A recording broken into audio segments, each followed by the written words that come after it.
All right, so we're just waiting for other people to join us.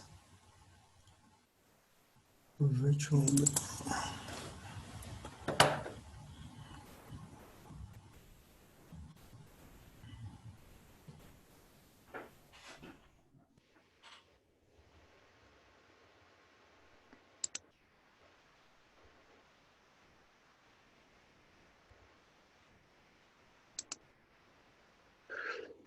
Okay.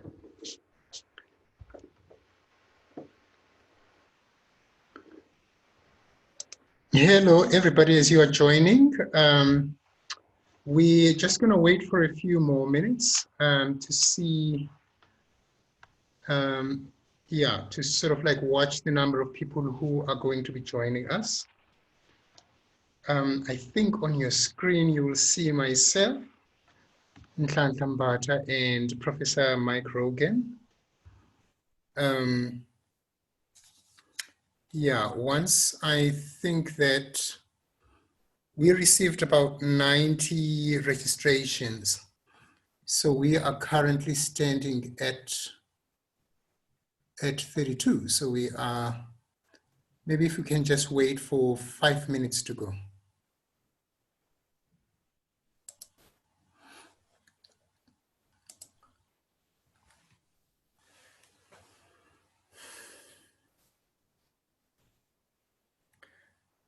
So Professor Mike Rogan, I see that you're on mute. You're on mute, okay.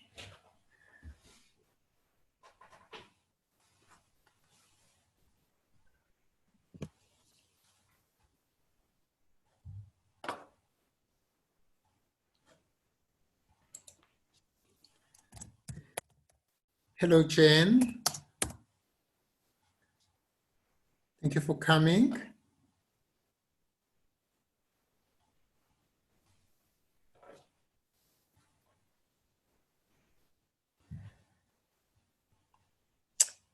I think I'm going to start. 17 now. I think I'm going to start, and then the rest of the people will then just join us as we go along. Like I said, we're expecting about 90 to 100 people in the audience, and these people are representing different organizations, including, of course, academic institutions, Rhodes, UNISA, I can pick it up, University of the Free State, University of Johannesburg, UNIVEN, University of Venda, UP, UWC, WITS, Toronto, Nelson Mandela University, and other academic organizations or research organizations, including the HSRC and TIPS. We also have various government departments at a national and local level. We also have NGOs, church organizations, also private organizations.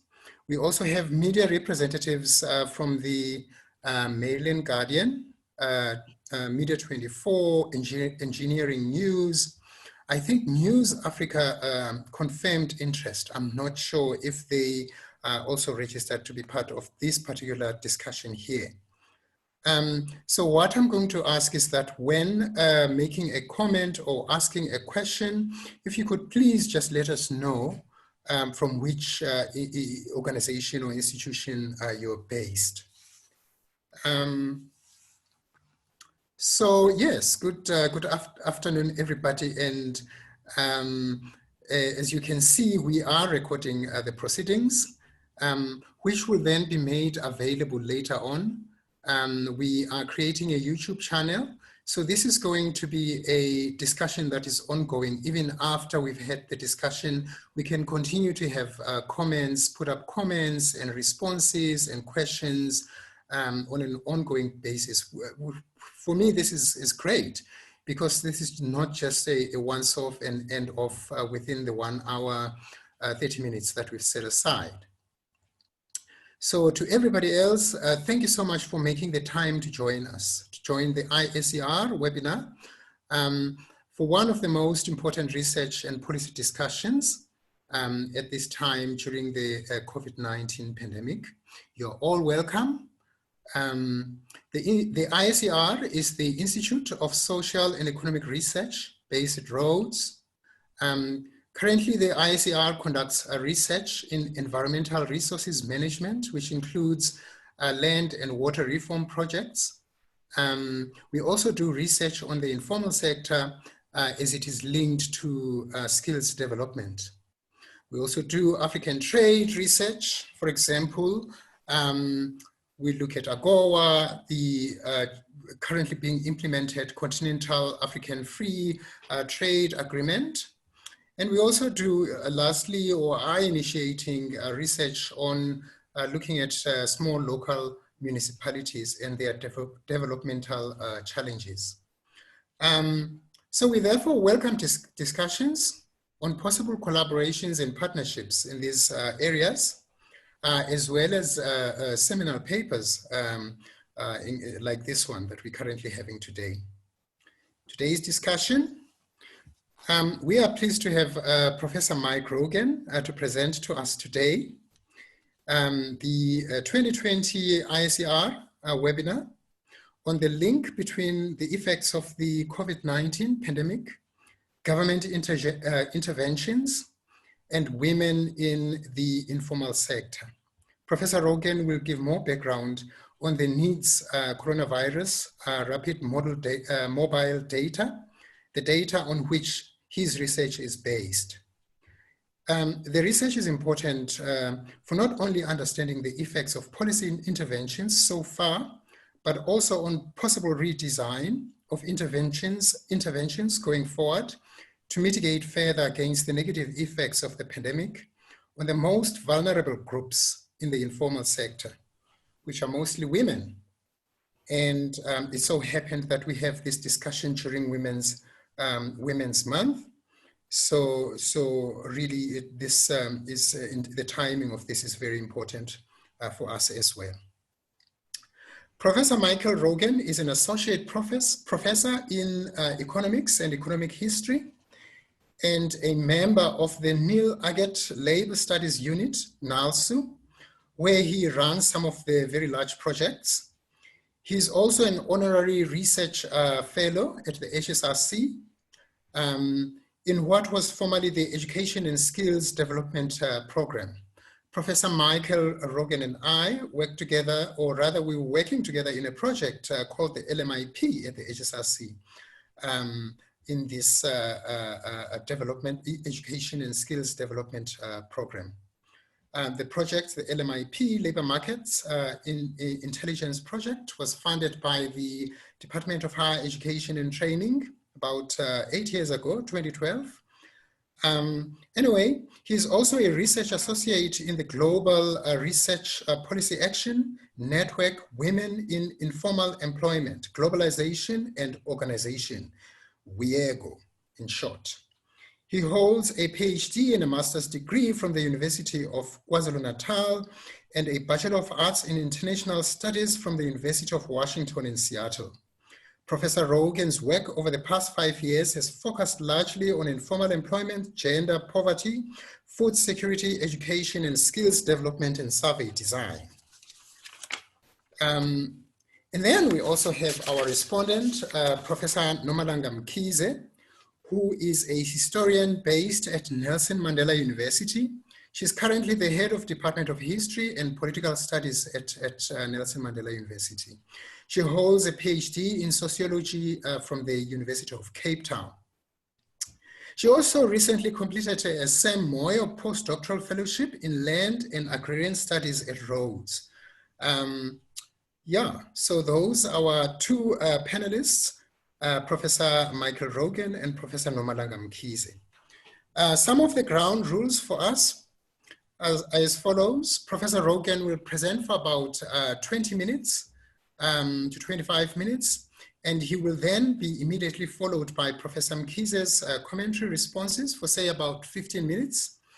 This will then be followed by a discussion time with questions and comments from everybody in the audience. Throughout both presentations, please do write down your questions on the Q&A box on your screens, not the chat box, but you can have the discussions on the chats on the side amongst yourselves. At the end of the discussions, we'll then look at some of the comments and how we put them on the YouTube videos for an ongoing discussion.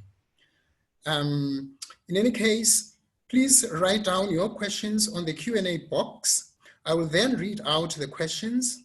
And if the written questions are not clear for some reason, I'll then ask the audience member to clarify by speaking through the audio, and they will enable you to speak through audio so that you can clarify your question if we're not following. This will take us to the end of the webinar, which we plan not to be more than an hour and 1.5 hours. So on that mouthful, I would like to welcome Professor Michael Rogan on the floor. And thank you so much, sir, for joining us. Great. Well, thank you for the very warm welcome, and thanks for having me. It's very nice to be back at the ISER. Unfortunately, it has to be on video only, but perhaps in the future we'll all be able to be in a room together. So while we can't have a seminar in person, at least we'll have a seminar that addresses the reason why we're not able to do that. So I would suggest that this is a fairly timely piece of research, since we're looking at the effects of COVID-19. Perhaps I can use my time to first explain a little bit about the study before getting into the results of the paper. And I would start just by saying that if people are interested in any of the findings or would like to learn a bit more about the study, you can download the full paper, which should be on your screen now. This is about one of 12 papers that was commissioned by the NIDS-CRAM study team to look at various aspects of the impacts of COVID-19. So all the detail that I'll be missing in this relatively short presentation can be found in this full paper here, which can be found on the CRAM website. So I don't know how many people have heard of the study. The full name is the National Income Dynamic Study Coronavirus Rapid Mobile Survey. And I think the best way to describe the study is the largest non-medical survey or study of COVID-19 in South Africa. And by non-medical, we mean that the main aim of the study was to look at the impact of the virus, as well as government policies such as lockdown, on South African households, on their well-being, on their livelihoods, and to some extent on their health. It was a cell phone follow-up of the original National Income Dynamic Study, where just over 7,000 South Africans were interviewed via cell phone. The reason it's being conducted by cell phone is that the study started during lockdown. So this was actually research that was conducted when none of us were allowed to leave our homes. I'm presenting analysis on the first wave, but it's a panel study, meaning that we're going to be following up with the same 7,000 individuals 5 times throughout the course of the next 12 months or so. So the idea is that it's an ongoing panel study that gives us sort of a real-time view of how the pandemic is impacting on households in South Africa. So if you've been following the news and the media at all, and you've heard the statistic that 3 million jobs were lost in South Africa in April 2020, that finding came from this study, the NIDS-CRAM survey. So it's already received quite a bit of traction in media circles and amongst policy, and at the moment is the best gauge we have on what's happened to the labor market during this time. This first wave that I'm discussing is really focused on the April period, trying to figure out what happened between February and April of this year. In other words, what happened to households and labor markets in the period before the pandemic arrived and in the lockdown period. Moving a little bit closer to the topic I'll be addressing today, another statistic you may have come across is that of those 3 million jobs that were lost in April, 2/3 of those, in other words, 2 million, were lost by women. So we have some immediate evidence from the first wave of this study that there's been a larger impact on women in terms of labor markets, than men. Interestingly, this is fairly closely in line what has been found in a number of other countries, to the extent that the crisis caused by this epidemic or pandemic has been sort of characterized as a she session, meaning that the impacts have been disproportionately on women. And that's in contrast to the global economic crisis of 2008 and 2009, which was described as a he session in many contexts. So there's a particularly gendered impact of this particular crisis globally and in South Africa, and that's part of what we're interested in unpacking in this particular paper. So here's what we know about the crisis. You know, it probably occurs to most people listening now that we use the word unprecedented to describe what's happening here. This isn't a typical type of crisis. The closest point of comparison we might have is 1918, and we don't have much data about it, certainly not to the extent that we would like. So in the months of March and April, as the pandemic really spread across Europe and countries in the South started bracing for it, a lot of predictions about what was going to happen came about very rapidly. And one of the key characterizations was that this would be what's described as a triple crisis. It's a health crisis, certainly.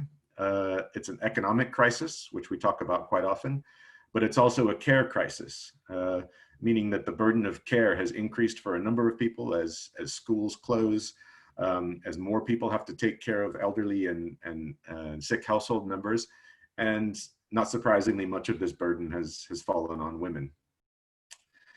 There was also, at the very outset of the crisis, widespread recognition that the informal economy would be affected disproportionately. So in the North, this includes workers such as gig workers, the precariously employed. In the South, this includes the same people plus the large informal sectors that we have in many of our countries. Just this week, the World Bank released some new estimates suggesting that global poverty would be on the increase, something along the lines of 100 million for 2020. One of the perhaps most startling projections at the beginning of the crisis was that the economic effects of the pandemic could set us back 30 years in terms of progress towards global poverty reduction. So this is a massive shock to the global economy, and it appears to be borne by those who were more vulnerable before the crisis. The ILO has predicted that a lot of these projections of increases in global poverty are due to the strong effect of the crisis on informal workers, and therefore it's largely characterized as an increase in working poverty. And that's not referring to a small group of workers. Globally, 61% of the entire workforce is informal. So most workers are informal, and informal workers are more likely to be affected by the crisis. There are also a number of impacts within the informal economy that we haven't explored in much detail, and that's one of the things we aim to do in this paper. We know that different types of workers are more vulnerable to different types of shocks and to the different government responses to this particular pandemic. And it was predicted from the beginning that gender would again be one of the key features of the crisis. Closer to home, the South African government was aware that the extreme lockdown that it's imposed on all of us would really have a strong impact on informal workers, and many would be left without any type of support. I had the honor of serving as a part of a policy task team, which looked at the potential impact of the lockdown and the inability to work for informal workers. And members of that task team did some modeling to identify which households would have informal workers and what types of income they would have available to them during an extreme lockdown. So the key projection that came out of that was that in the absence of direct support, for example, through a special grant, a COVID grant, or an extension of the existing grants, is that extreme poverty amongst households with informal workers would increase from 10% to 26% without a direct government intervention. So our own government spent some attention and or directed some attention prior to the crisis to trying to understand exactly what the impact would be on the informal economy. So what do we want to do in the few slides I'll share with you in the time I have remaining? Unfortunately, the data won't allow us to identify which of those 3 million jobs that were lost were informal. And that's just a unique feature of the data and the trade-offs that had to be made when rolling out a study of this size in such a short amount of time.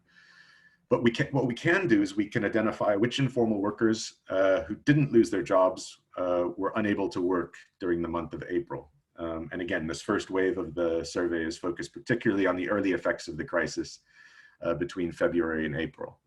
Of those workers that were able to keep their jobs and continue in some form, we can identify which groups saw the largest reductions in working hours and earnings. So we aim to fill that gap by identifying where within the informal economy the effects of the crisis have been most severe, with the ultimate aim of trying to guide policy on where support measures are needed.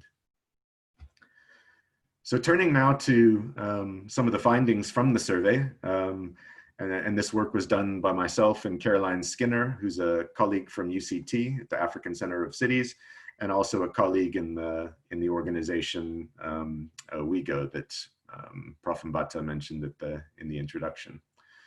So this is just a quick display of what share of the South African workforce is classified as informal. And as you can see, just over a third of all workers, both women and men, are identified as informal. And the broad definition here follows the ILO, which these are workers without any type of legal or social protection linked with their employment. So by the very definition, they would be vulnerable in a crisis like this when the economy essentially shuts down. This is an important slide largely because it gave us some comfort as researchers working with the survey, that these estimates are fairly closely in line with the estimates of informal employment from the quarterly labor force surveys. So these data give us an indication that the labor force looks roughly the same in our rapid mobile survey compared to the more standard labor force surveys.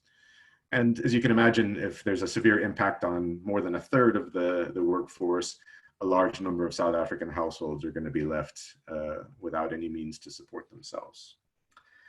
So here's some data that try to answer the first question in terms of which workers were locked out of their employment in April when we had the level 5 hard lockdown in South Africa. So this doesn't include the 3 million workers who lost their jobs. They're not a part of this this analysis at all. We don't have information on them for April, apart from knowing that they're unemployed or economically inactive. What this suggests is for the top 3 bars, which looks at women and men in the informal economy, and then the bottom 3 bars, which looks at women and men in the formal economy, women were much more likely to be what we're calling locked out of employment. This means that they still had work, but weren't able to do any work at all during April. So for those who weren't furloughed by formal firms, it meant their incomes were very likely to be 0 in the month of April. So about a third of women who were informally employed and about 29% of men who were informally employed were completely locked out of their jobs, not able to work any hours or earn any income. You can see this is a higher percentage than for the formal economy, but again, the same gender gap is there. 30% of women and about 24% of men with formal jobs were locked out. And of course, if you have a formal job and you're locked out of employment, you have a greater chance of being furloughed or paid some sort of reduced salary, or perhaps even having access to UIF payments during this period. So looking again at workers that were able to keep their jobs during April, so they didn't become employed, that they retained some link to the labor market. If you look on the right of the screen, this is a measure of the reduction in working hours. So those men who were able to keep their jobs worked 25% fewer hours in April compared to February. So during the lockdown, they had about a 25% reduction in working hours. And next to that, women had almost a 50% reduction in working hours. So even if women didn't lose their jobs at a greater rate than men, which the data suggests they do, even those who were able to do some work worked considerably less compared to men. So working hours were strongly impacted among women. If you look to the left of the graph, you can see the three different types of informal workers that we can identify in this particular data. Casual workers are those who don't have permanent employment but work on a day-to-day basis. On average, these workers saw a 50% reduction in the amount of hours they were able to work in April. Employees saw a much smaller reduction. Informal employees are those that don't have contracts or social protection through their jobs. They saw only about a 10% reduction, but of course it's more likely that many of these would have lost their work entirely. So those that were able to stay in their jobs didn't have as much of an impact on their working hours. And then the headline finding for the informal economy more broadly is that the self-employed saw more than 50% reduction in their working hours. The self-employed are in the informal sector, and they might do things such as collecting recyclables, selling goods on the street or in informal markets, hawkers, vendors, this type of work. They saw a particularly large drop in their working hours. And these are the workers that are most likely to depend on daily wages. So no work equals no pay for this particular group. So not surprisingly, given the reduction in working hours that I showed, it's clearly the case that there was a decrease in earnings between February and April. What I've shown in this graph is the blue line shows the distribution of earnings in February, before the lockdown or before the pandemic arrived in South Africa. And then the red distribution shows earnings in April. So the takeaway message from this is there was a clear shift in earnings to the left or downwards between February and April for the informally self-employed, meaning their earnings were significantly lower in April. Apart from a little bit of an aberration on the right side of the distribution where some of the better earning informal workers are, there's clear evidence that there was a significant shift downwards in earnings between February and April. So you can zoom into this a little bit more. So this graph shows the difference in average and median earnings from this informal self-employment or employment in the informal sector between February and April. So if you start on the left-hand side of the graph, these are the decreases in average earnings. So for those who were able to earn something or to keep their jobs in April and didn't lose out altogether, there was on average about a 27% reduction in earnings. And again, if this doesn't look as large as you thought it might, given how severe the lockdown was, keep in mind these are people that are earning wages that were, or income that is already at or below the national poverty line. So a reduction of 25% is catastrophic for these particular workers. On average, we can't see a large difference between women and men in terms of average earnings over the period. They both saw about a 26–27% reduction in their earnings. However, if you look to the right side of the graph, these are typical earnings, which is probably a better measure of income levels given the distribution of earnings, particularly with a large number of workers not reporting any income because they didn't work any hours. So the typical worker, informal worker, in other words, the worker right in the middle of the income distribution, saw a 60% reduction in their earnings between February and April. And as you can see, there's a larger difference for women. So here we can see the disadvantage amongst women who stayed in the labor market. They saw almost a 70% reduction in their earnings between February and April. And incidentally, this is very close to the figure that was modeled by the policy task force in March in terms of trying to estimate the impact on poverty, food insecurity, and hunger that could result from informal workers not being able to earn any money during a lockdown period. So this is quite sobering. If you think about the implications for this, a 70% loss of income for workers that are already not supporting their households near the poverty line prior to lockdown. I would suggest the word catastrophic comes to mind. And in the paper that I mentioned at the beginning of the presentation, we give some of the figures in terms of what this meant for food insecurity and the percentage of households that go hungry without a result. So it kind of attaches a little bit more significance to what this type of earnings loss might mean.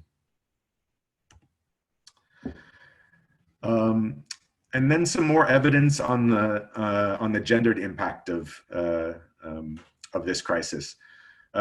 Most of the earnings information that I've showed till now has been comparisons of earnings from the informally self-employed or the informal sector. And that's largely because we can't compare earnings in February and April for the other types of informal employment, for those that are employees. The data were collected in different ways, so we can only compare self-employed over time. But if we take all the earnings from the informal economy across casual workers, informal employees, and the informally self-employed, we can compare the gender distribution of earnings. So on the left side of the graph in front of you, you'll see the difference between women and men in February. And on the right-hand panel of the graph, you can see the gender distribution between women and men in April.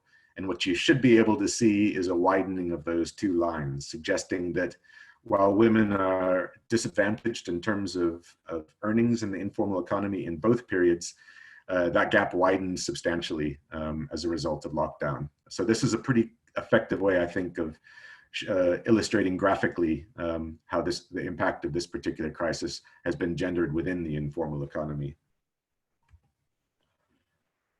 Another way to look at where the impact within the informal economy was during the crisis is to look at the income distributions within the informal economy. So this is a breakdown of the lowest 7 deciles of earners in February and April. So the first decile is the poorest 10%, or the lowest earning 10% of informal workers. The second and third are higher earners as it goes up. And so what you're seeing is a map of the earnings distribution by decile for February and April. And if you can see the gap on the left-hand side there, it shows how much lower earnings were in April, particularly for the bottom earners within the informal economy. Not surprisingly, the first decile and the second decile consist of 0 income earners. These are the informally employed who kept their jobs but weren't able to work any hours and therefore weren't able to earn any money. So the bottom 20% of informal workers reported earning 0 income for the month of April. So as you can see, as we move up the distribution towards the better earning informal workers, the February and April lines come together, meaning that the earnings losses were more or less negligible for the better off informal workers. So the real impact of this crisis has been amongst those that were more vulnerable prior to the crisis. So all of the impact is really at the bottom of the earnings distribution. So what would we say about this, and what can we take away? First of all, I would just emphasize again that the estimates I've presented here are probably conservative.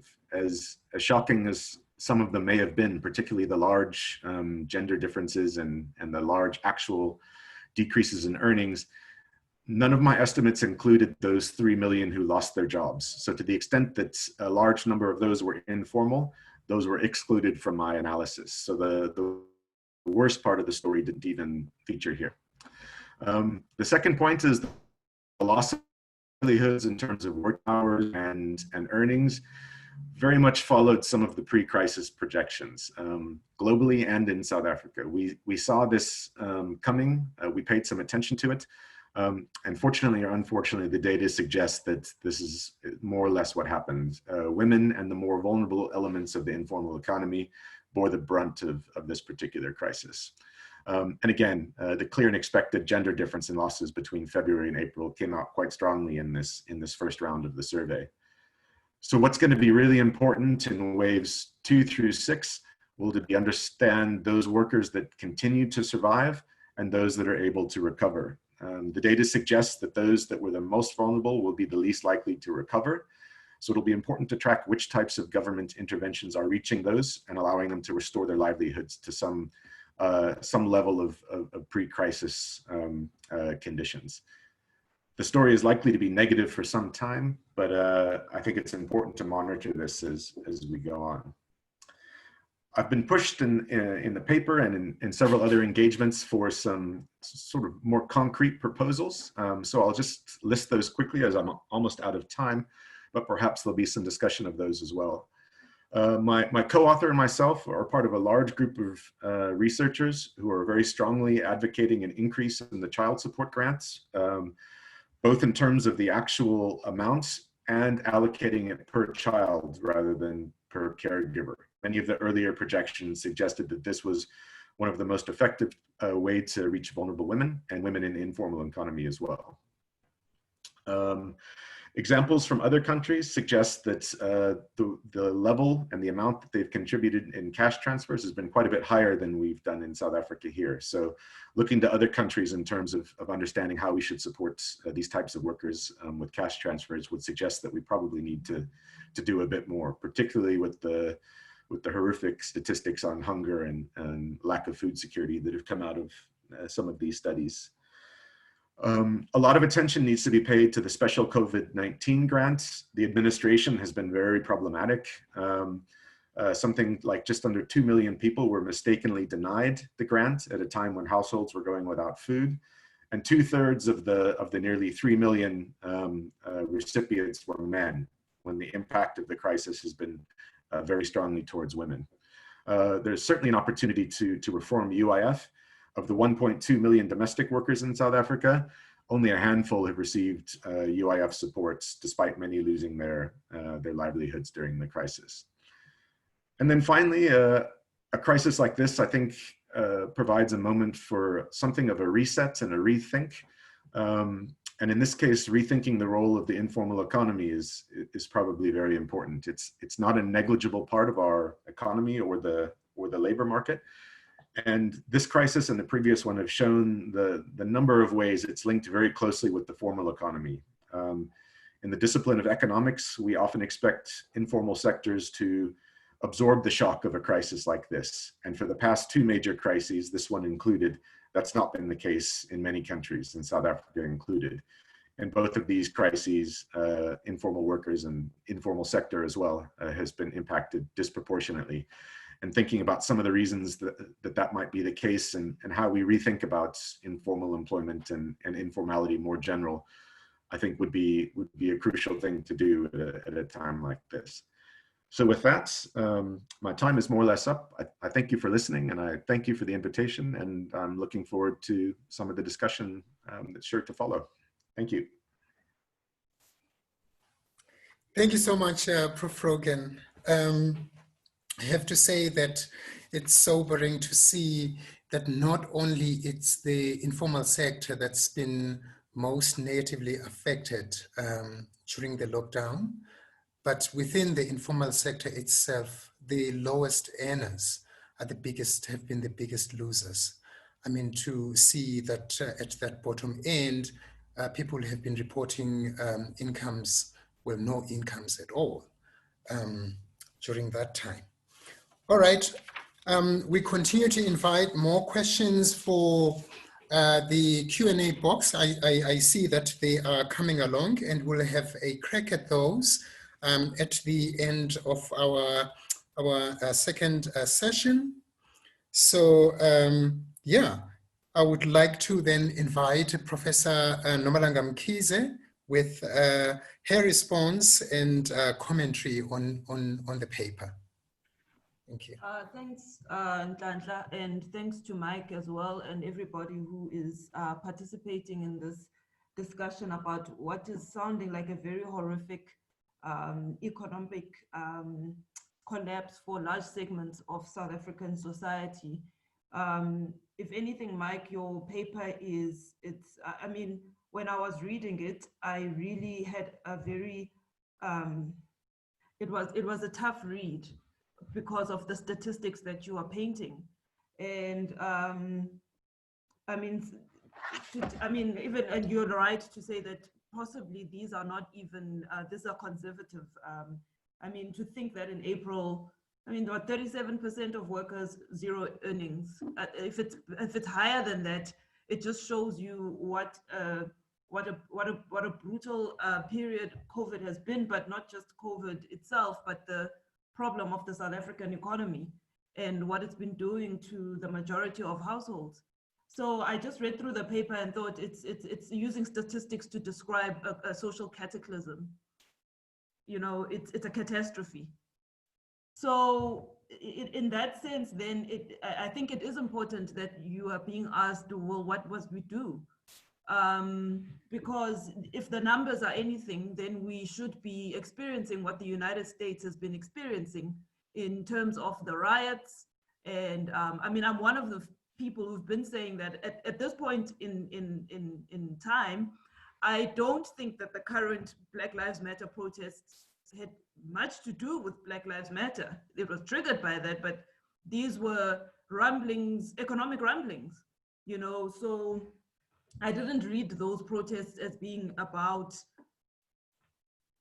race relations in the United States. They were not. They were about the psychological situation in which people found themselves, and yet we have seen less of that in South Africa. And it's not because the army was out in full force. I think it's because South Africans have become, I mean, there were some flare-ups here and there, you know, in Kosten, in PE, and parts of the Western Cape, and parts of Joburg, CBD. Some of these things happened, but in general, I think South Africans have kind of adapted a soul of living with brutal hardship, especially these the segment that you are looking at. And I think there's a whole bunch of stuff to deal with there. Around how people have come to basically live with nothing. And so with that in mind, I thought, you know, the need to deal with the size and shape of the informal economy, that was the most important phrase that came out of your paper for me. The size and shape. I know at Rhodes we used to do the size and shape debate about how to transform Rhodes, but it's the best way to think about how to describe something so you can transform it. The size and shape of the informal economy and the relationship of that size and shape of that economy to the South Africa's history and to its present frameworks, economic frameworks and governance frameworks. So I thought about this and I thought, you know, really we're looking here at, if we were to ask that question at 4 levels, because of the South African framework, as Colm Allen, you know, would tell you at the PSAM, there are like all these 4 levels, and the governance works on 4 levels and so on. And now, how do you hold each level accountable? Those 4 levels are important because that's where the decisions are made. So at the national level, we've seen that the South African economy has effectively moved from that minerals energy complex into a financialized and service economy, right? This, I think, is probably similar to the United States, where you see that the bulk of your economy is actually based on precarious labor to begin with. So you've lost your industrial labor capacity, or not capacity, but you've lost your industrial labor infrastructure, however you would formulate that as an economist. And you've shifted now into basically a financialized and service economy. And that's what's happening at the sort of macro level. We've seen in agriculture how jobs have effectively declined over the past, since 1985. The agricultural economy in South Africa has been shedding jobs. And that's important for us in terms of the Eastern Cape. Now, then there's the provincial level. And the question is, what is the meaning of a province as a geography of an economy? So what is the meaning of the Eastern Cape as a geography of informality? And so when you think of intervention, what does that mean for the Eastern Cape as a system of governance? Because when I look at the Eastern Cape, I saw in your paper, you spoke about general informality on the African continent. Eastern Cape is Africa. 86% informality in much of the African continent, that's Black life, right? It's pretty much just an informal economy. So, and in fact, the further you go into the rural areas and the rural municipalities and away from these coastal parts, the more informal the economy is. So if I go to Mthatha, who's employing who Mthatha? Okay, so in fact, 86% of informality in Africa applies to the Eastern Cape. This is the Africa that is informal. Then I thought about the local level, and I think all Professor Mbatha with ISER are interested in this. If we look at the size and shape of the informal economy nationally, what does it look like at the local level? So up at Emakhanda, what does it actually look like? And I think that question would be so interesting to look at from your sort of from the approach that you've been taking, because if you look at any local municipality, you look how it's come about, you look at how people flock towards local area, certain kinds of municipal nodes. You look at how the provision of government infrastructure effectively absorbs people that are leaving farms, that are leaving urban metropolitan areas and trying to make a home for themselves around these little localized areas, right? What is the size and shape of the informal economy at that local level? And then, of course, there's the household level. And it is frightening, the statistics that you paint, because effectively we must just assume that in April, pretty much 40% of that group you were looking at didn't have money. It just didn't have the money. And so then then where is the income? So in terms of your income, where are people getting money, right? Are they getting it from someone who's employed in the formal economy who sends money home? Are people getting money from other kinds of activities, right? Informal, but also black market activities. Where are people getting money from? And what do those households look like? You see? And I think if I could get a map of that, it would be so not fascinating in the academic sense, but like we need to understand what the household is doing. And I think that will definitely affect what we think about redesigning interventions. We saw how with the introduction of U350, that there was excitement about that. And it's clear that the government must not leave U350 alone now. U350 must be made permanent. But then we also saw that with the child support grant, on the one hand, it's an intervention that puts money into women's hands. And women in South Africa have had to bear the burden of financial management in the home for as long as we can think, right? Black women specifically. But the child support grant also caused a backlash of discourse from men who felt that it was undermining their dignity, because now they were saying, my child is the breadwinner. So the question of dignity is fundamental to dealing with the social relations in South Africa, right? So you remember, of course, you talk so much in a gendered sense here, but we will remember that the kind of home violence that women faced during lockdown, there was a sharpening of that. So what happens now when the state puts more money into women's hands to get more money into the household, but there's a reaction of a feeling of lack of dignity from men who are saying, my child is now the breadwinner. I think there's also, there's going to be questions, I think, Professor Mbatha, if you are working with Mike on these issues around looking at the Eastern Cape and the size and shape of its formal economy and its so-called informal economy. And I think we'll find that the informal economy actually is the economy of the Eastern Cape. But I would like to see these things compared to what's happening in metropolitan areas. So at Joburg, In Joburg, we have an urban crisis there.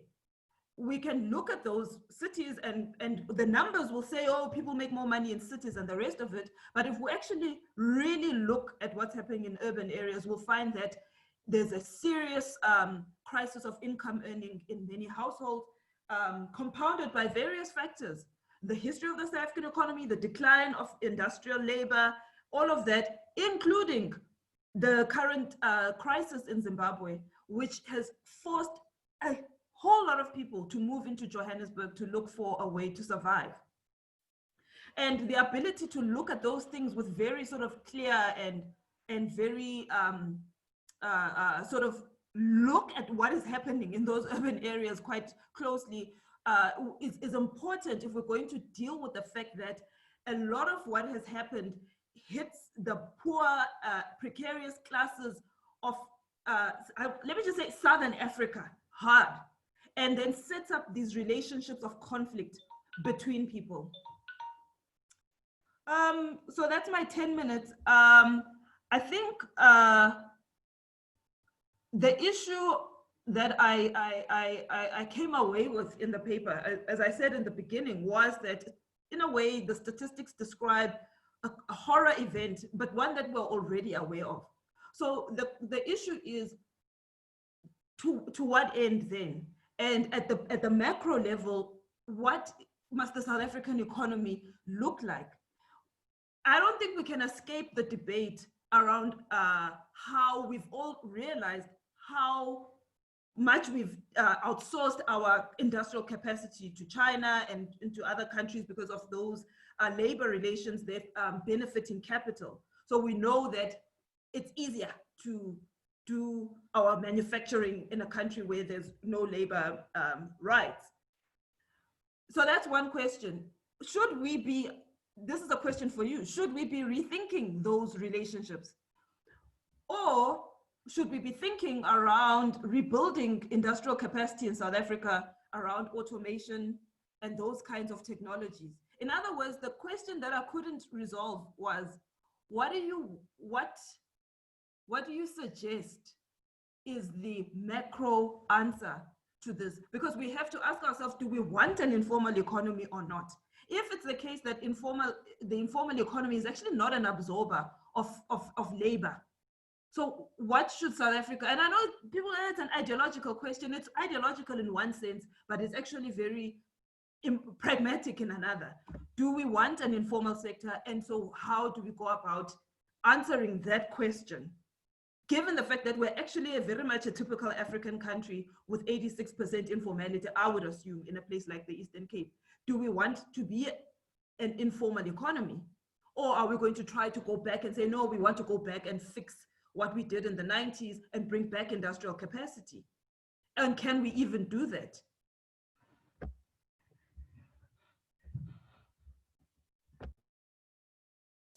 Thank you, Prof.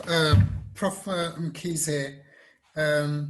Yeah, so thank you so much. Those were some thought-provoking responses to an economics paper, which is quite data-heavy.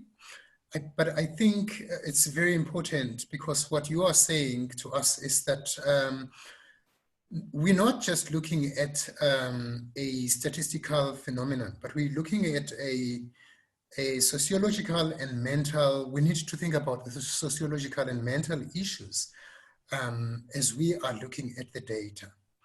In a sense, government interventions should not just be about how do we get the resources to the people who are most negatively affected in society.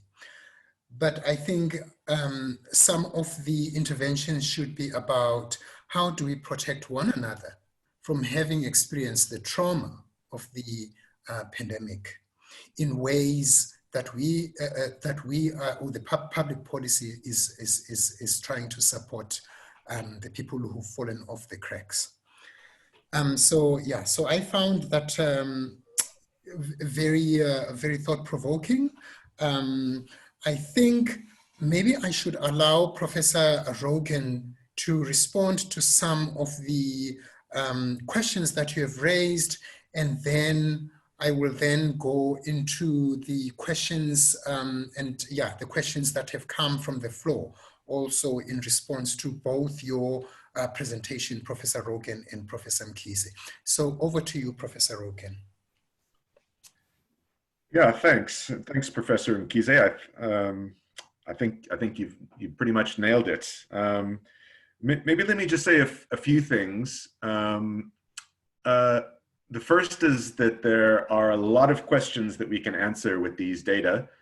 And the team that's started this project, raised the funds and conducted the survey are based at Stellenbosch. They've started this project CRAM. I've shared the link. These data are open data. They're available to all public sector researchers in South Africa. So Prof. Mkhize has asked some compelling questions about the size and shape of the effects of this impact. I think superimposed on the size and shape of the vulnerabilities which existed, which were structural, systemic before that. Some of the other papers have answered some of her questions based on this first round of the data. This data set can also be linked back to the master data set, which last collected data on these households in 2017. So we have a lot more information if researchers would care to link what's happening to these households now to what they were doing, where they were living, who lived with them 2 years ago. So it's opened up a whole stream of research which is possible, somewhat backward looking, but also forward looking and assessing the current situation. And the research team here has been incredibly inclusive. This is a resource for all of us who are interested in research and trying to answer these types of questions. So not to dodge those questions, we know quite a bit about the size and shape from official statistics of how the Eastern Cape differs from some of the other provinces, how the metro and non-metro areas differ. At other times, however, the data we have are statistical and probably should be provoking us to ask more detailed qualitative questions about what's actually happening. You know, I'm a quantitative researcher myself, but I think it's important to acknowledge that data like these can only take you so far. And sometimes you do need to find out what's actually happening in places like Mbatha, for example. So yeah, just to say that there's quite a bit out there. I think maybe I'll use this time so we allow time for other people as well. To sort of say what's come out of this type of research, not just in South Africa, but I've seen globally. I'm involved in several types of these studies in other places as well. Is there really two sets of questions, you know, speaking in a stylized type of way. What do we do right now? Because we're in a crisis and we're probably going to be in this crisis for a while with second and third waves, policy challenges, policy options, different types of economic crises, depending on the structure of labor markets and economies beforehand. So there's an immediate focus on the short term, and you can't ignore that because people are starving. So perhaps the hardest question that Prof. Mkhize asked is, what's happening with households that have zero income? What are they doing? How can they possibly be alive going 30 days without income? Unfortunately, some of the data shows us that people aren't eating, which is horrendous. But that's a short-term thing that we can and should do something about. Sometimes it's not a very exciting problem. It's a very practical, technical problem. How do we make sure people at least are eating during this temporary crisis, if you will? So there are a lot of short-term questions, but then they shouldn't distract from the longer-term questions, the bigger picture questions. How did we get to a state where the structure of the economy has left so many people vulnerable to such a shock? It's become almost cliche with this type of research to say this pandemic has shone a light on pre-existing vulnerabilities. I've said that myself in seminars. But I was interested in one of the leading economists in South Africa. I won't name him because I don't know if he wants to be attributed to this. He said it in a meeting environment. He said it made him quite angry that people said this. he pointed out that many of these structural inequalities, we've known so much about them for so long, they persist, which I think links to Prof. Mkhize's last provocation. What do we actually do? So for some of us, we're staring at this and it's certainly bad. It's certainly worse than it was 6 months ago, but we weren't in a great place beforehand. A lot of this is very well known to us. And there's a sense we've sort of been bumbling along. You know, I think if we talk about how do we structure the economy, we're going to go back to, or how do we go forward? We are going to go back to a lot of the debates we had before the crisis, and we will be set apart by ideological positions and viewpoints and things like that. But I guess what I can do is answer the question, what do we think about an informal economy? Do we want one? Do we need one? And I would say that for me, it's not so much about needing one or not needing one. In South Africa, we have debates about whether we want a township economy, which often isn't defined, but is broadly compared with an informal sector. For me, it's more about a social contract. If we know that we have a third of our workforce that has no employment security and no social protection through their workforce, what type of social contracts do we need in South Africa? So there's an economic question certainly as well, which can't be separated too much from this type of question. But the thing we know is that the informal economy is so closely tied with the formal economy. Most informal sector firm owners or own account operators in South Africa are selling almost 100% formal sector goods. They're at the bottom end of formal product value chains. So it's very difficult to disconnect the formal and the informal. And I think it's more, and it's also not about returning to some previous age where we had a particular industrial composition in our economy. Not to say we shouldn't promote particular avenues of industrialization and value added and things like that.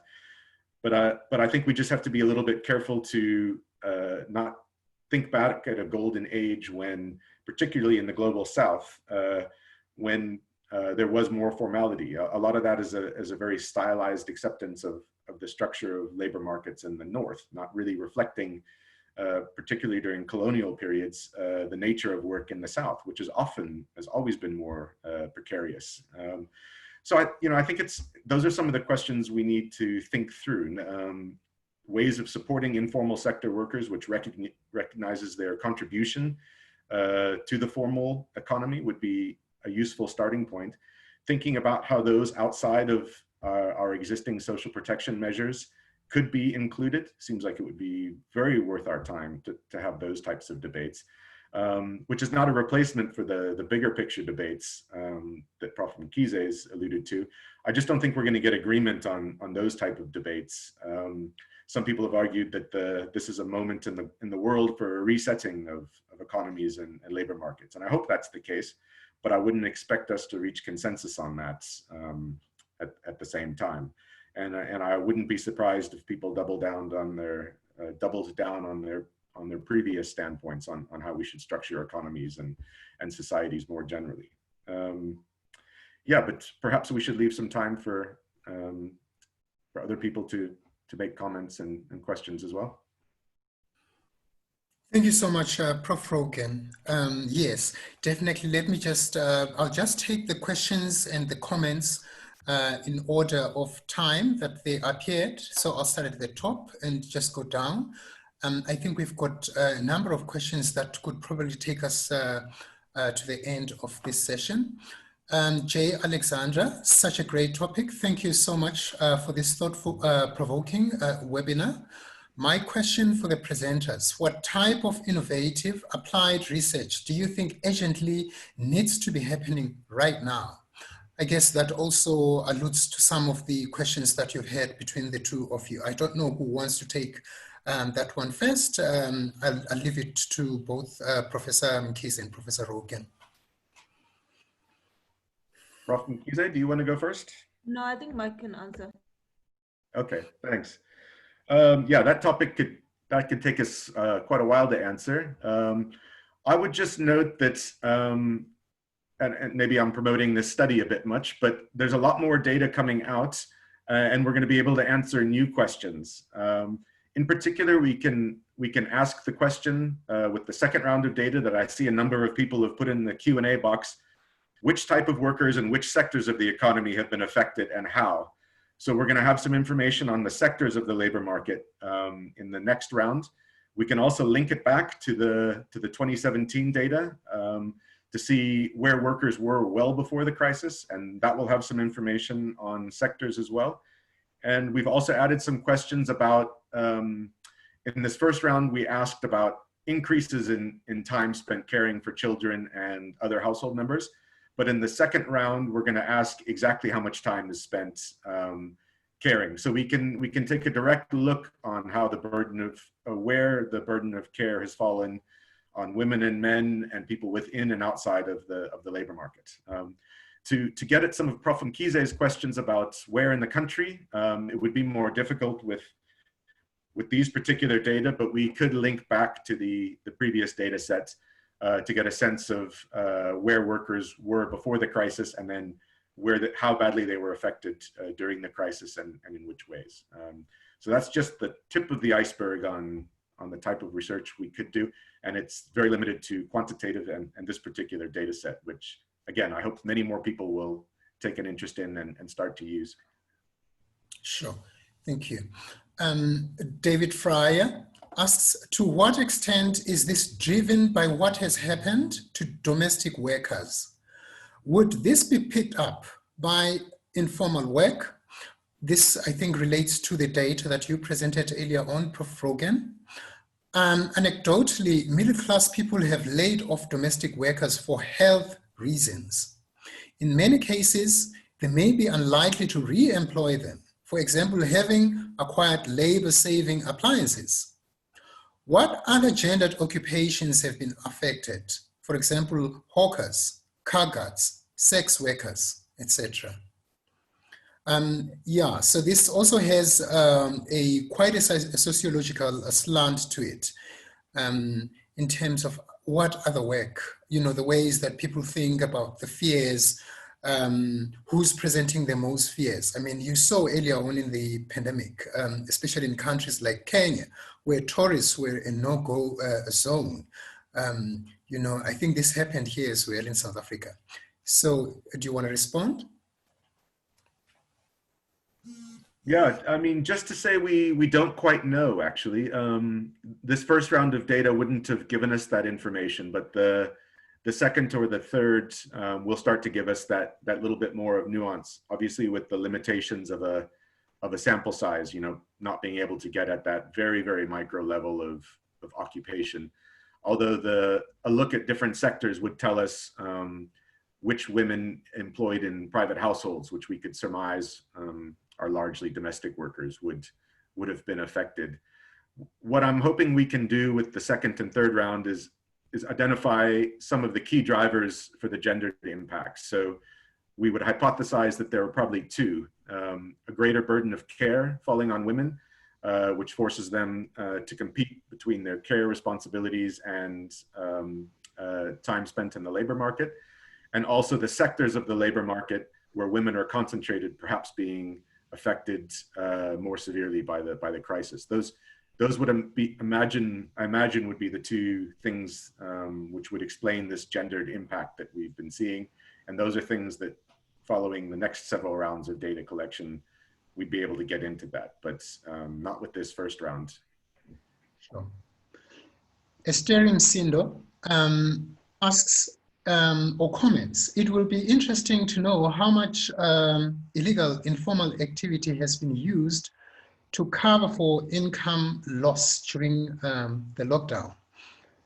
Yeah, I mean, the illegal selling of cigarettes, for example, would fall into that category. So anyone wants to respond to that? Prof. Rogan, Prof. Mkhize?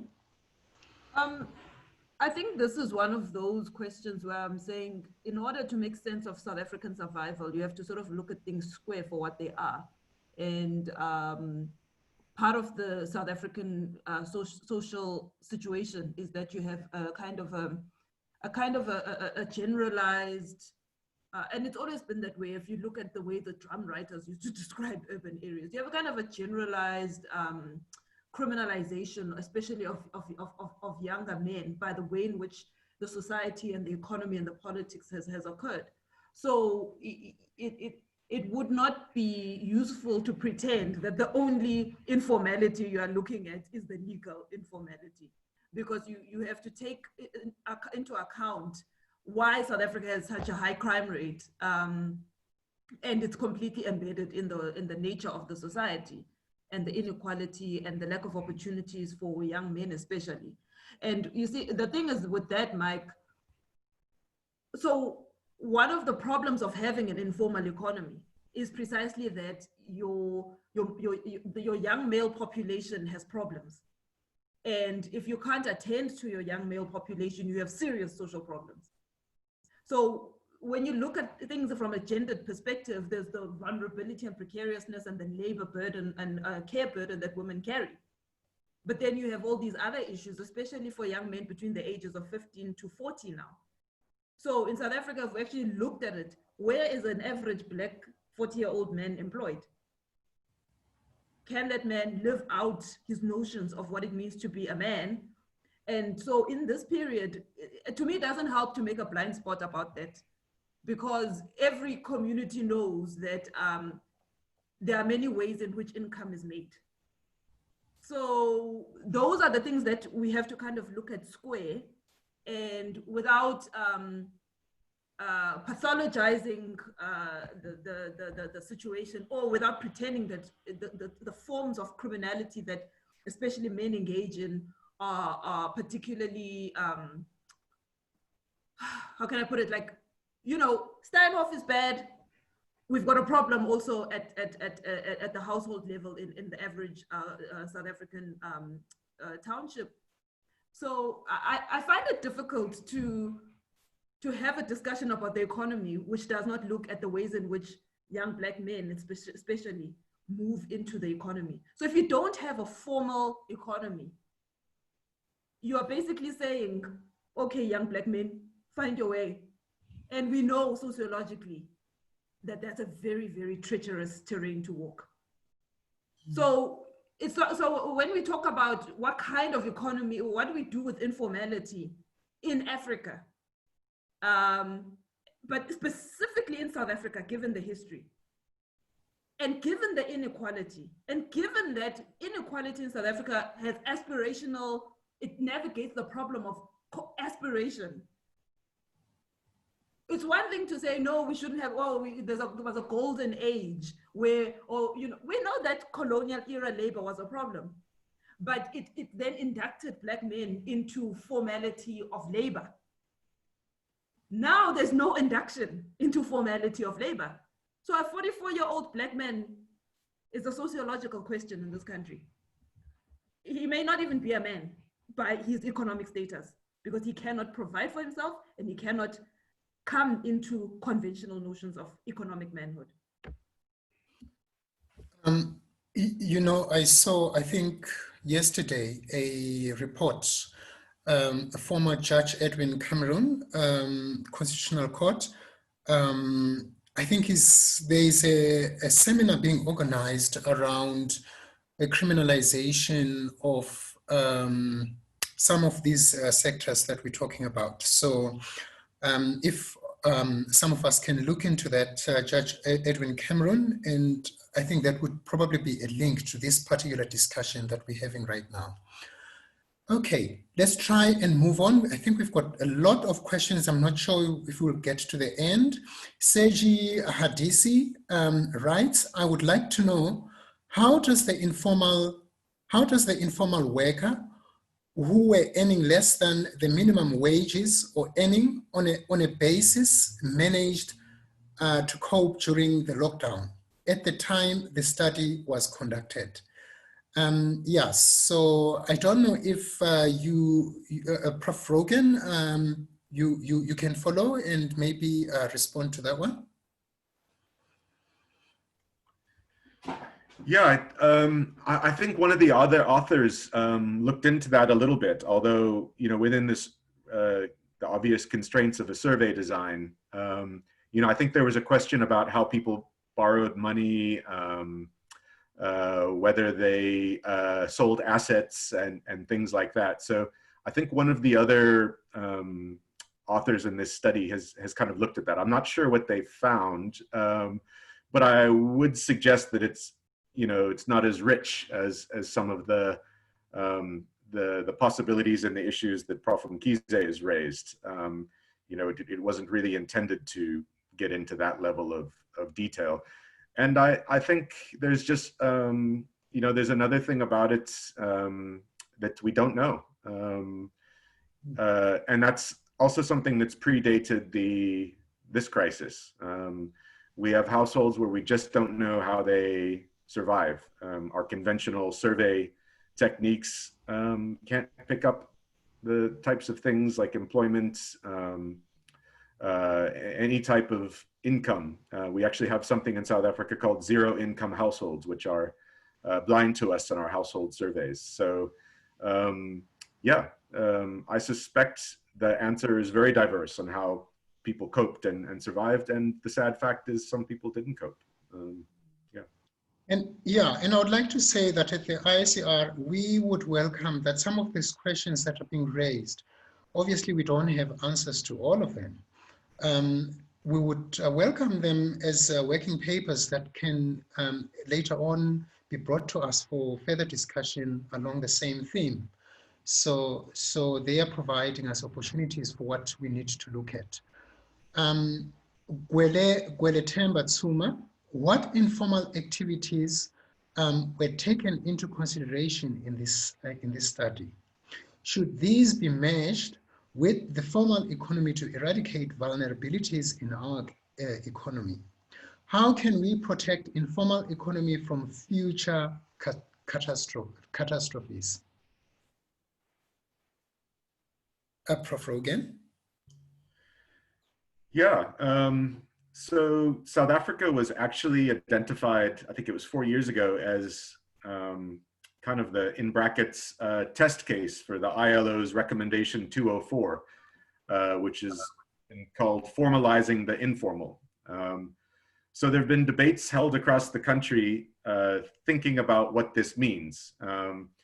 And it's been a frustrating process and a slow process, but it has involved organizations of informal workers, which is sort of like an informal trade union, if you will, giving their inputs. And I've seen quite a few of them. For example, SAITA, the South African Informal Traders Association, has been giving a lot of inputs during this particular crisis as well, even quoted in a recent article in the UK's Guardian.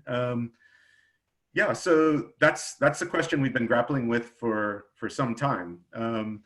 There are several parts of it. What do we mean by formal is probably the first part of it. Turns out we don't really agree on what formalizing means. And then, of course, even if we did agree, the informal economy is very diverse. It makes up 1/3 of the total workforce in South Africa, but it's got lots of different components where formality is different for each one of those components. For those who are employees, it's perhaps more straightforward. But how do we formalize the informally self-employed? That's probably been a sticking point. And then it's hard to kind of address this topic without talking about social security. So Prof. Mkhize said, for example, that the special 350 Rand COVID grant should be around for a while. A lot of people have been arguing that it could be the sort of precursor to a universal grant in South Africa. What do you do when somewhere around 40% of the labor force is unemployed according to a broad definition, plus 1/3 of your workforce is informal without any protection?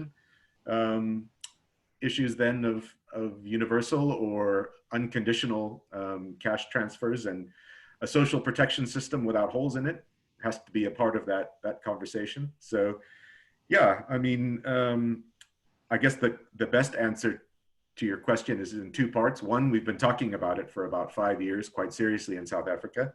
But two, it does depend on who you ask. There are different views on how to formalize. My own take would be that the priority would be to provide some sort of protection for all workers, however we can do that most efficiently.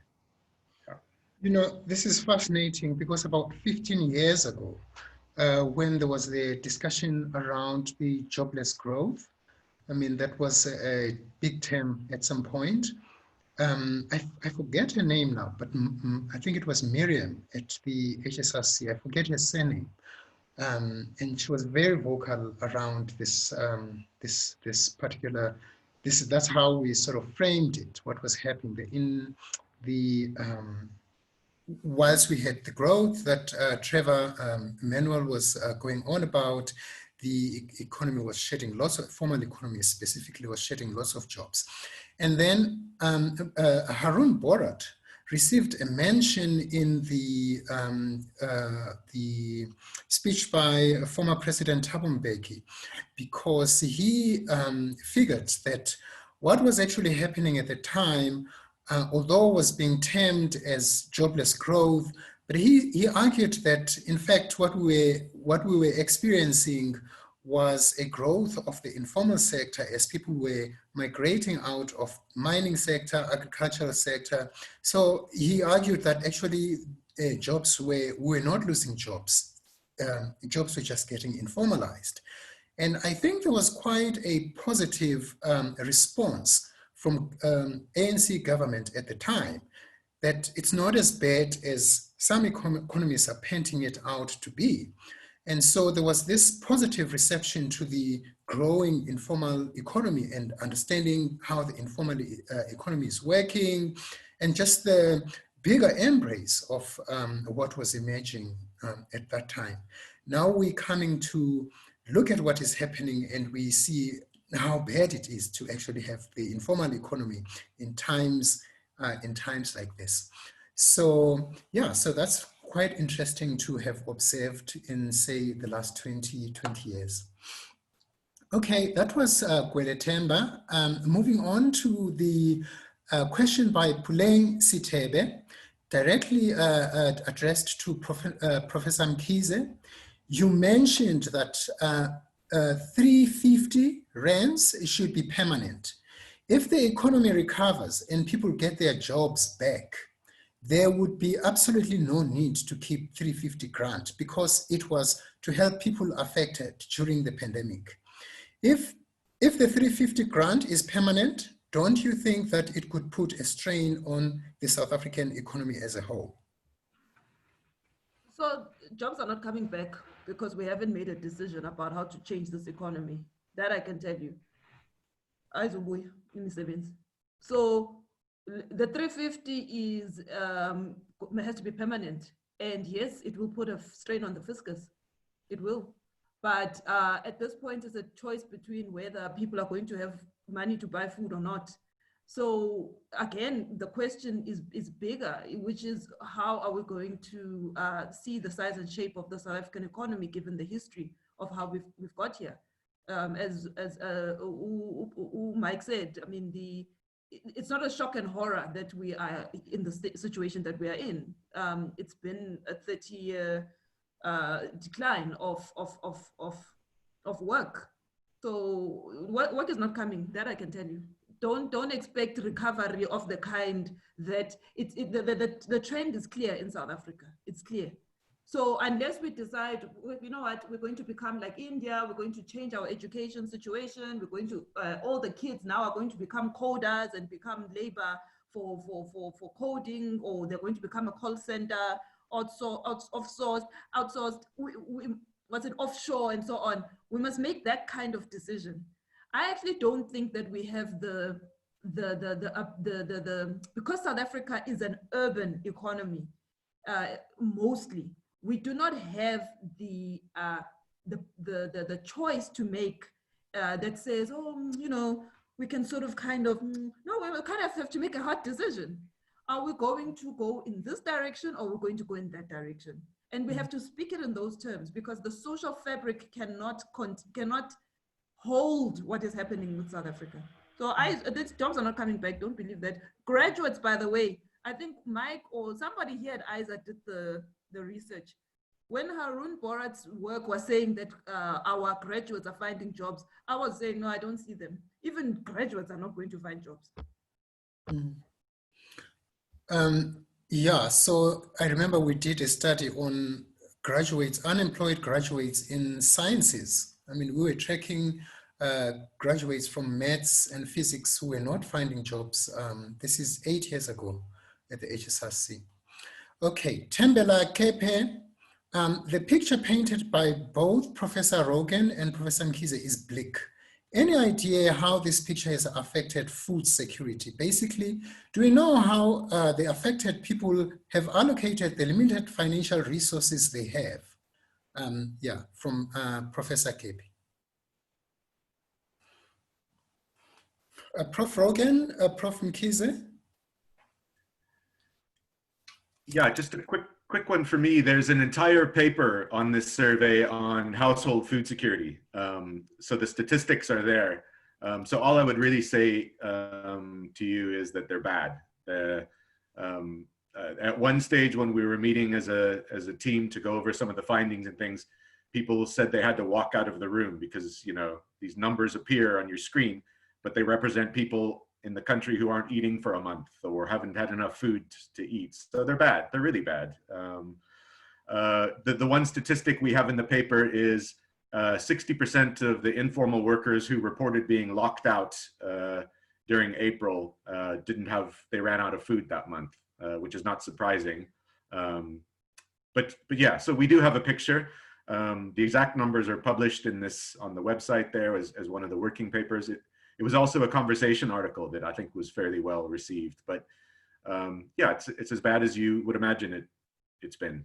Yeah, there is quite a large hole in our safety net in South Africa, and we knew about this before, but we didn't know that a global pandemic was coming, so people fell right through that hole in fairly predictable but still shocking ways, I'd say.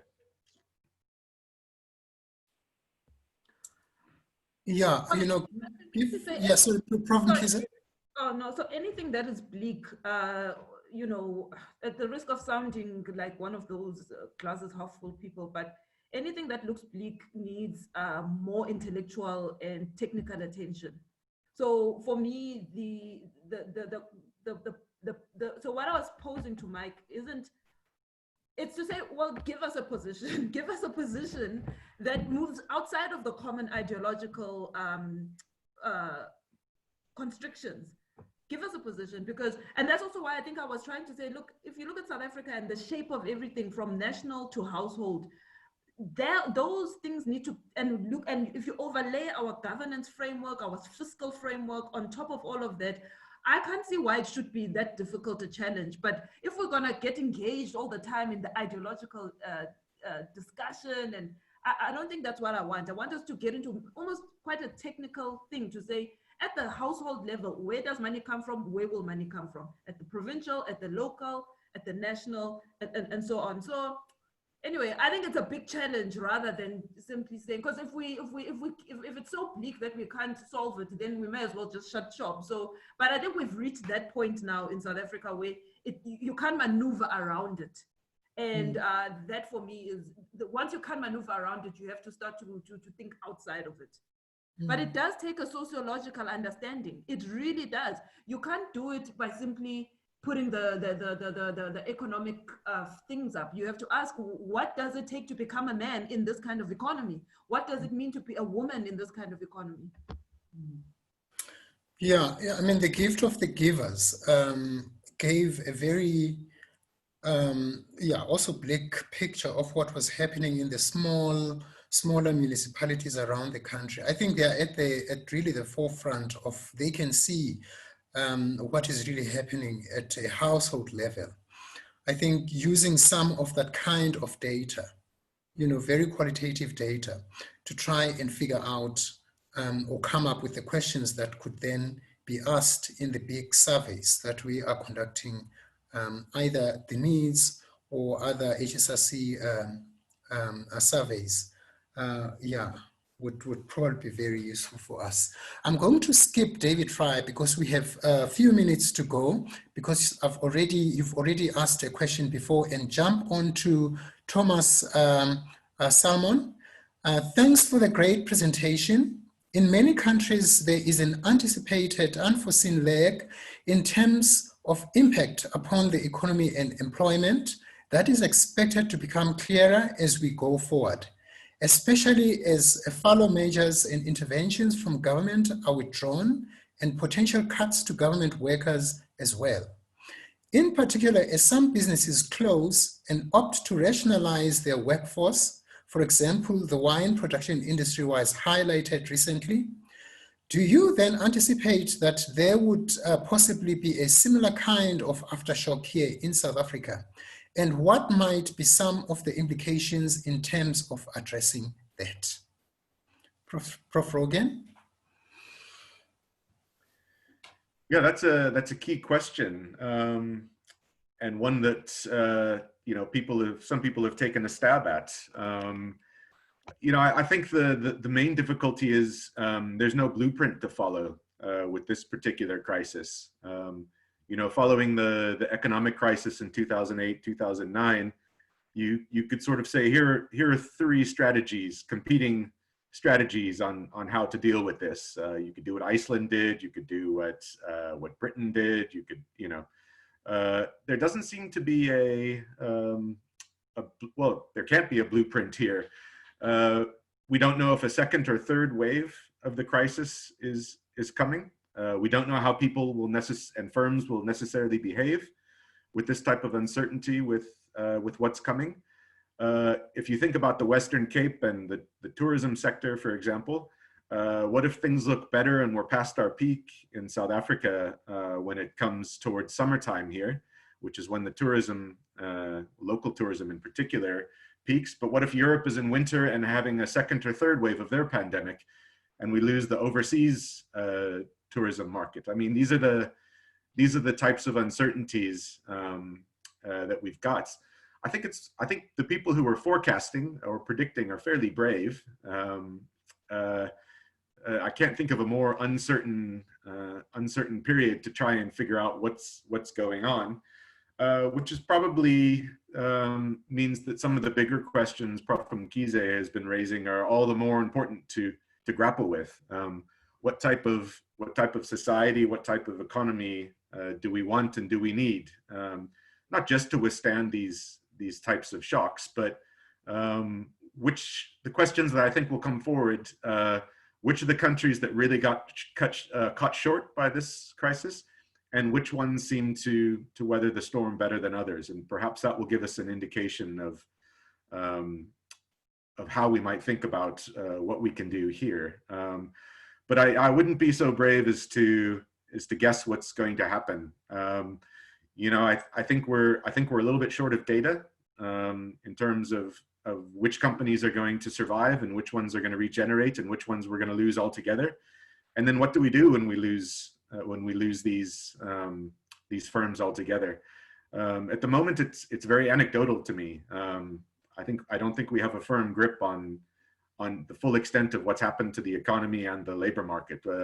As Prof. Mbatha mentioned to me the other day, we should be getting our official unemployment statistics sometime soon, which will show the first quarter impact of the pandemic. Perhaps that'll answer a few questions, but it'll certainly raise a few more as well. I wouldn't be surprised if a study the size of that, the first quarter labor force survey of 2020, doesn't actually give us a few surprises, but perhaps a few hints on how to answer your question to some extent. But yeah, I wouldn't be comfortable guessing. I'm sort of really looking for bits of data that give us some hint though.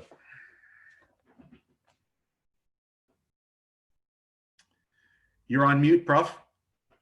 Sorry, unfortunately we've run out of time. Thank you so much, Prof. Rogan and Professor Mkhize. Just to say that, yeah, so I would like to thank both of you, the participants as well in our discussion.